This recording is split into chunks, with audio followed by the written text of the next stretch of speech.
रामेश्वरम मंदिर के बड़े पुरोहित पक्षी लक्ष्मण शास्त्री मेरे अब्बा के पक्के दोस्त थे। मेरी बचपन की यादों में आंकी हुई एक याद ये भी थी कि अपने अपने रवायती लिबास में बैठे हुए वो दोनों कैसे रूहानी मसलों पर देर देर तक बातें करते रहते थे। मेरे अब्बा मुश्किल से मुश्किल रूहानी मामलों को भी तमिल की आम जबान में बयान कर लिया करते थे। एक बार मुझसे कहा था, जब आफत आए तो आफत की वजह समझने की कोशिश करो, मुश्किलें हमेशा खुद को परखने का मौका देती हैं।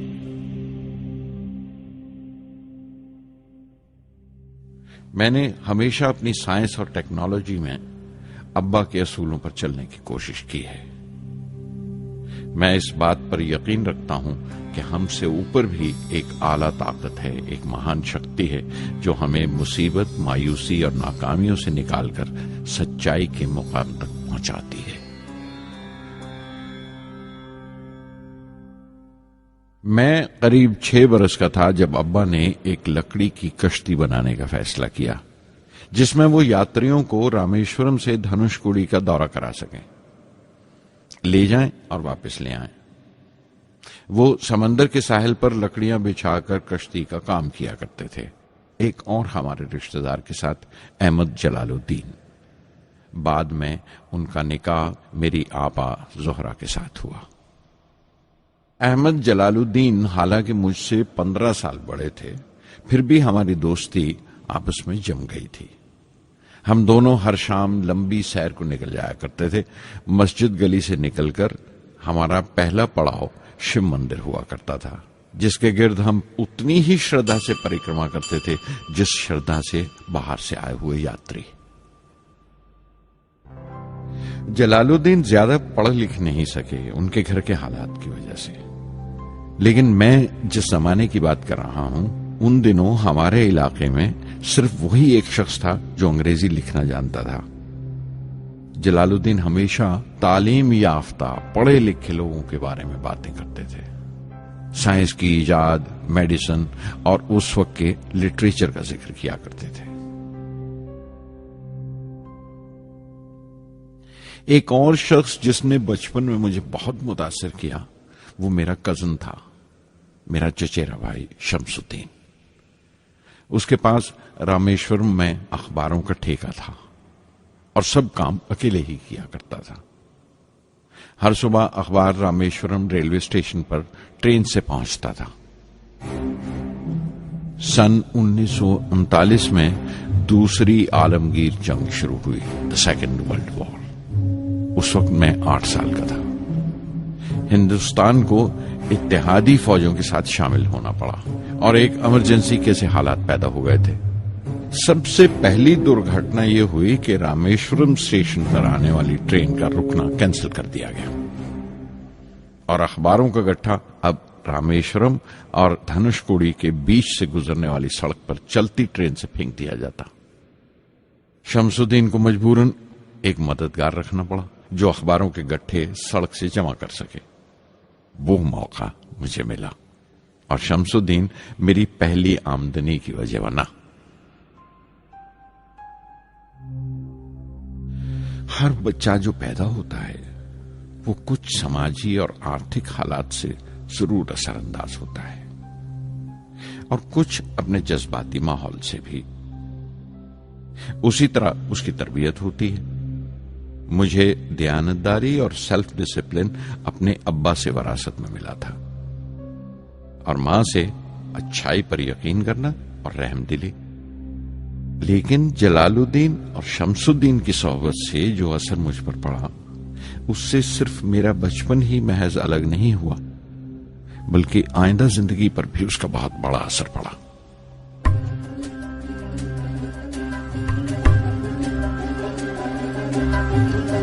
மகற்கு ஆற்றும் நன்றி அபயத்து முந்தி இருப்பச்செயல் தந்தை மகற்கு ஆற்றும் நன்றி அபயத்து முந்தி இருப்பச்செயல் இருப்பச்செயல் மகன் தந்தைக்கு ஆற்றும் உதவி இவன் தந்தை என்னோற்றான்